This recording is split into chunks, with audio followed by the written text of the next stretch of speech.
আজকে আমি বাচ্চাদের স্কুলে টিফিনের জন্য একদম হেলদি একটা রেসিপি শেয়ার করছি, যেটা কিন্তু আমি বানিয়েছিলাম আমার মেয়ের জন্য।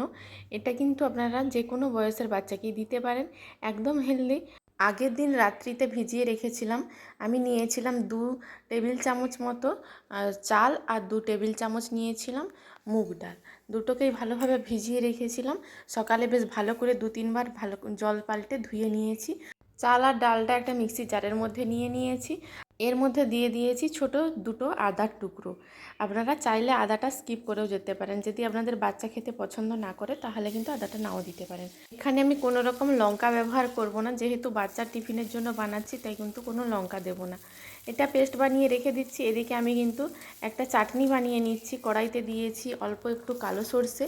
কালো সর্ষেটা একটু ভাজা হয়ে গেলে তারপর দিয়ে দিলাম বিউলির ডাল। অল্প একটু বিউলির ডাল দিয়েছি, 1/2 চামচ মতো। তারপরে দিয়ে দিলাম কুচানো পেঁয়াজ। পেঁয়াজটা একটু ভাজা ভাজা মতো হয়ে গেলে দিয়ে দিলাম অল্প 3-4টে টুকরো মতো টমেটো। তারপরে টমেটোটাকে গলিয়ে দেওয়ার জন্য দিয়ে দিলাম একটু অল্প করে নুন। দিয়ে দিচ্ছি 1 চিমটি মতো হলুদ গুঁড়ো আর অল্প একটু লাল লঙ্কার গুঁড়ো। এখানে কিন্তু আমি ঝাল করব না, তাই কিন্তু খুবই অল্প লঙ্কার গুঁড়োটা দিয়েছি। আর দিয়ে দেবো একটু পরিমাণ মতো চিনি। চিনিটা দিলে একটু মিষ্টি স্বাদ আসে, তাই জন্য। তারপরে কিন্তু আমি এইটা ঠান্ডা করে নেব। ঠান্ডা করে তারপরে কিন্তু পেস্টটা বানিয়ে নেব।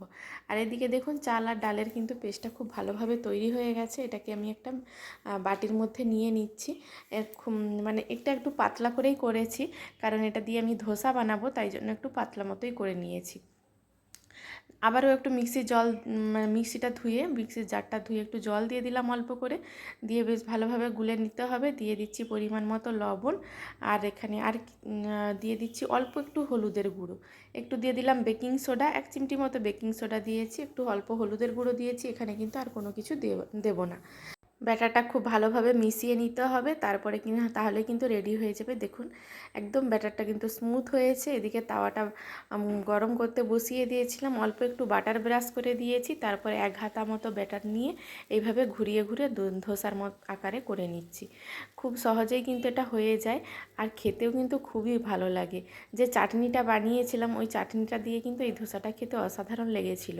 আমার মেয়ে তো খুবই ভালো পছন্দ হয়েছিল, বলেছিল যে মা আবার একবার বানিয়ে দেবে এইভাবে। তো চাটনিটার মধ্যে কিন্তু আমি যেহেতু আমার মানে ভাজা বাদাম ছিল, তাই কিন্তু আমি ওর মধ্যে আর ভাজা বাদামটা অ্যাড করিনি। কিন্তু যখন আমি ওই চাটনিটা বানাবো তখন কিন্তু ওর মধ্যে ভাজা বাদামটা কয়েকটা দানা, খুব বেশি না, যেহেতু আমি অল্প করে বানাচ্ছি, তাই কিন্তু আমি 6-7টে মতো চিনেবাদামের দানা দিয়ে দেব। তারপরে কিন্তু পেস্ট করে নেব। তাহলে কিন্তু এই চাটনিটা খেতে অসাধারণ লাগে।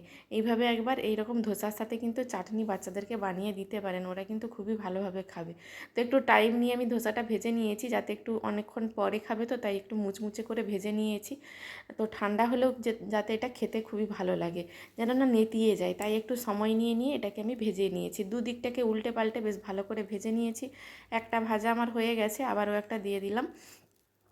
তো আবার একটু লাল হওয়া পর্যন্ত অপেক্ষা করব। তারপরে কিন্তু উল্টে পাল্টে দিয়ে একটু মুচমুচে করে ভেজে নামিয়ে নিলেই একদম রেডি হয়ে যাবে, একদম হেলদি ধোসা।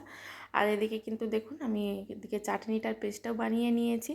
তো চাটনিটা কালো লাগার কারণ, যেহেতু চিনেবাদামের খোসা ছাড়াইনি, তাই খোসা সহই করেছিলাম। আর যে ওই কালো সর্ষে দিয়েছিলাম, কালো সর্ষের থেকেও কিন্তু এই খোসাগুলো থাকার জন্য কালো কালো ভাবটা চলে এসেছে।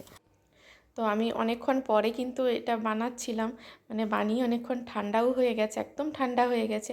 তো ঠান্ডা থাকার পরেও কিন্তু এটা একদম নেতিয়ে যায়নি, একটু শক্ত মতো হয়ে গেছে, কিন্তু মুচমুচে ভাবটা একটু হালকা আছে। তো এই অবস্থাতে আমি কিন্তু টিফিনের মধ্যে ভরে দিচ্ছি। এটা কিন্তু আমি ঠান্ডা হওয়ার পরেই তারপর টিফিন বক্সে দিয়েছিলাম, গরম অবস্থাতে কিন্তু দিয়ে দেইনি। আমি এখানে 3টে বানিয়েছিলাম, তো ওর জন্য আমি 2টো দিয়েছি। তারপরে দিয়ে দিলাম ওই চাটনিটা পুরোটা দেবো না, কারণ অতটাও খাবেও না, তাই আমি 2 চামচ মতো চাটনিও দিয়ে দিলাম। তো আজকের টিফিন বক্সটা আমার কেমন লাগলো অবশ্যই আমাকে কমেন্ট বক্সে কমেন্ট করে জানাবেন। আর এই ধোসা রেসিপিটা আপনারা একবার বাড়িতে ট্রাই করে দেখতে পারেন, ছোট থেকে বড় সবাই কিন্তু অনায়াসে খেতে পারবে।